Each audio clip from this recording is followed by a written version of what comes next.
Vous souhaitez devenir sponsor de ce podcast ? Contact @lafabriquaudio.com.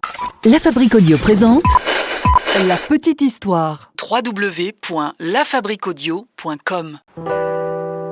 Salut tout le monde, je suis Florent Mounier et Sébastien Girard réalise ce podcast de La petite histoire produit par La Fabrique Audio. Et pour nous aider, n'hésitez pas à aller donner une note et un commentaire à ce podcast sur iTunes, Apple Podcast. On est quasiment à 20 000 écoutes par mois, un grand merci à vous. Aujourd'hui, je vous raconte l'histoire de Raquel Liberman, la prostituée de Buenos Aires qui a fait tomber la mafia. Alors pour cette histoire, d'un côté nous avons Raquel Liberman, une juive née en 1900 dans l'empire russe de l'époque, ce qui serait aujourd'hui l'Ukraine. Et de l'autre côté, nous avons la Zui Migdal, qui est en fait la mafia d'Argentine, qui, au début du XXe siècle, exploitait des femmes juives d'Europe centrale en les prostituant. Ah ouais. Quelle histoire, ça aussi. Raquel Liberman naît en Ukraine. Mais très vite, ses parents décident de déménager à Varsovie, en Pologne russe. Raquel devient couturière, puis, à 19 ans, elle épouse Ferber, un tailleur de Varsovie. De cette union naissent 2 enfants.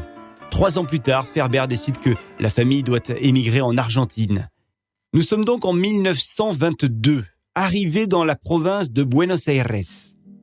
Sauf que, très peu de temps après cette arrivée, Ferber, le mari de Raquel, meurt de la tuberculose. Raquel se retrouve alors sans trop de ressources et surtout, elle ne sait pas parler espagnol. Elle est là dans ce pays qui n'est pas le sien et elle se demande ce qu'elle va bien pouvoir faire ici pour subvenir à ses besoins et aux besoins de sa petite famille. Raquel décide donc de laisser ses enfants dans une famille d'accueil et direction Buenos Aires, capitale, pour y chercher un emploi.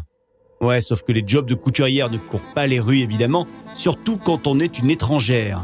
Et de mauvaise rencontre en mauvaise rencontre, Raquel Liberman finit par tomber sur ce réseau juif de traite d'êtres humains appelé Zui Migdal. Ce groupe mafieux qui travaille en fait en Europe centrale se présente comme une société d'entraide pour juives en Argentine. Et en fait, ce qu'ils font, c'est que ils vendent le rêve américain, ou plutôt le rêve argentin, à des filles qui sont dans le besoin, en Pologne par exemple, ou dans un autre coin de l'Europe de l'Est. Et donc, ce réseau les attire en Argentine. Et ensuite, les filles sont exploitées sexuellement. Alors, Raquel Liberman, elle est déjà en Argentine, personne ne l'a forcée à venir en Argentine. Mais elle va se rapprocher de ce réseau en pensant qu'ils vont pouvoir l'aider. Raquel commence à travailler rapidement pour un certain Jaime, qui, vous l'aurez compris, sera son proxénète. Un proxénète qu'elle doit évidemment payer pour qu'il la protège de lui-même essentiellement. Pas la chanson habituelle, quoi. Et c'est ainsi que pendant 4 ans, Raquel Liberman va être aux mains de ce réseau. Et pendant ces 4 années, elle ne va dire à personne qu'elle a des enfants, 2 enfants qui sont placés en famille d'accueil et qu'elle est veuve d'un mari décédé. Elle garde tout ça sous silence. Elle ne veut donner aucune info compromettante. Et alors pendant tout ce temps, Raquel Liberman est celle que l'on entend le plus au sein de ce réseau parmi les filles. Elle n'a aucun mal à ouvrir sa gueule. Elle devient même en quelque sorte la représentante des autres filles. Elle les représente auprès des mafieux. Elle va voir les mafieux et elle leur dit les besoins des filles. Elle parvient même à négocier un meilleur pourcentage de rémunération sur ses passes à elle et puis sur les passes de ses collègues du bordel. Ah ça, pour avoir du caractère, elle en a du caractère, Raquel Liberman. Alors pendant ces 4 années, Raquel Liberman va tout de même réussir à économiser un petit peu. Et elle n'a de cesse de penser qu'un jour, elle ne sera plus là, dans ce réseau, qu'elle ne fera plus ce job-là de prostituée.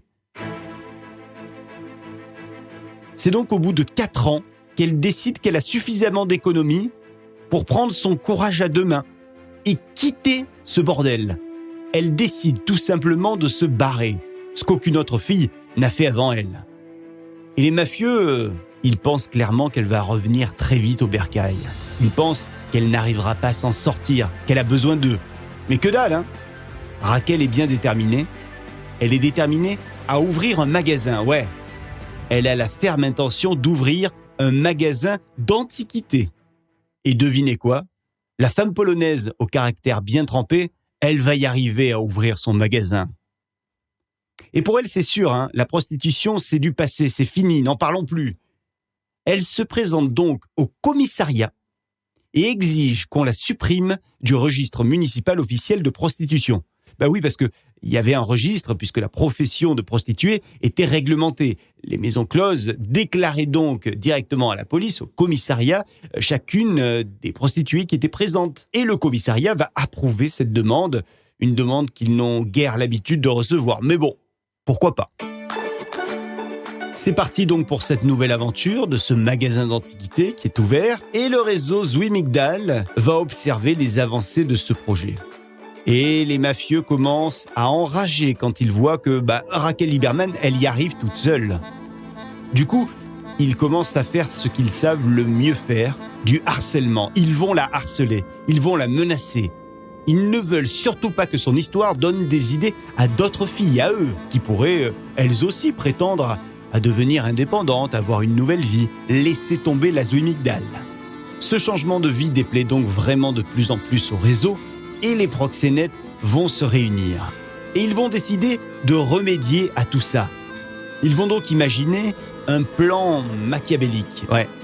Ils vont attirer dans leur filet Raquel Lieberman. Ils vont la piéger. Et pour ce faire, ils vont utiliser un membre de la Zouimigdal, un beau gosse, un séducteur, un gars du nom de Salomon Rosekorn. Alors à ce Salomon, on lui donne la mission d'emballer la Raquel, de la faire chavirer, de lui sortir le grand jeu.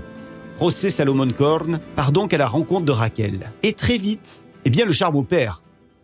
Plus Raquel le voit, plus elle a des étoiles dans les yeux et des petits papillons dans le ventre. Il l'invite à sortir, on va au resto, on se balade. Et évidemment, elle tombe amoureuse de ce gentleman et elle tombe surtout dans le panneau. Et un jour, José lui sort le grand jeu. Il lui fait une demande en mariage qu'elle accepte. Alors on se presse pour organiser cette belle cérémonie d'amour, une cérémonie juive évidemment, sauf que, vous l'avez deviné, il s'agit d'une fausse cérémonie. Il n'en est rien du mariage, José Salomon veut juste en profiter pour lui faire signer des documents et donc lui voler toutes ses économies. Et puis, n'oublions pas aussi que monsieur est là pour ramener Raquel Lieberman au bordel, hein. Et c'est ce qu'il fait. Mais comme à son habitude, Raquel se rebelle et s'échappe une nouvelle fois. Et une fois sortie du bordel, elle prend la courageuse décision de s'attaquer à l'organisation tout entière. Raquel Lieberman part donc de nouveau au commissariat et demande à nouveau à être entendue par un inspecteur de police. Et elle est déterminée. Et en plus, elle a choisi son inspecteur. Elle ne veut parler qu'à un certain Julio Alzogaray. Alors pourquoi lui ? Parce que Raquel a entendu parler de ce policier et de sa réputation d'homme intègre. Et une fois devant Julio, elle raconte tout. Elle balance, elle rompt la loi du silence. Et l'inspecteur croit évidemment tout ce que Raquel lui raconte et il note tout. Et il lui propose d'aller raconter ça au tribunal. Nous sommes le 31 décembre 1929 et nous sommes au tribunal, là où Raquel Lieberman dépose sa plainte. Le magistrat du tribunal pénal appelle Raquel à la barre pour témoigner. Et elle témoigne en décrivant les méthodes de l'organisation criminelle. Elle raconte tout. Elle parle de toutes ces femmes qu'elle connaît et qui sont transportées de force d'un endroit à un autre, qui sont maltraitées physiquement et psychologiquement. Et ça, c'est historique en Argentine. La plainte judiciaire de Raquel Lieberman est la première à exposer publiquement ces réseaux criminels. Et c'est bon, hein, le magistrat, il a tout noté, il a tous les éléments. Et il ordonne donc la détention de 108 membres de la Zouimigdal et l'arrestation de 334 fugitifs pour corruption et complot. C'est donc un long procès qui continue et qui va se terminer 9 mois plus tard. Et 9 mois plus tard, malheureusement, le verdict est un petit peu mitigé. Le magistrat de la chambre d'appel ne place finalement que 3 membres de l'organisation en garde à vue et il libère les autres membres. Et il justifie cette décision en disant que Raquel Lieberman a été la seule femme prostituée à venir témoigner. C'est pas suffisant. Les autres victimes auraient dû venir également à la barre. Mais le procès va tout de même aboutir à la dissolution de ce réseau de traite des êtres humains. C'est fini pour la Zwi Migdal. Raquel a en quelque sorte gagné. Elle a gagné son indépendance et elle croit avoir protégé l'ensemble des filles qui étaient donc dans les griffes de ce réseau mafieux.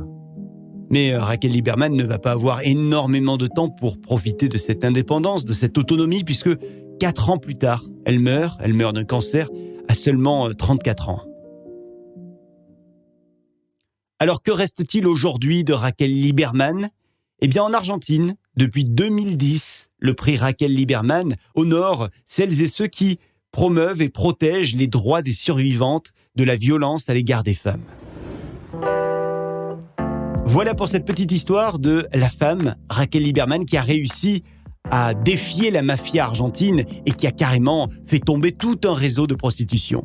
Merci d'avoir écouté cette petite histoire. Sébastien Girard a réalisé cette petite histoire. Je l'ai écrite et narrée pour vous.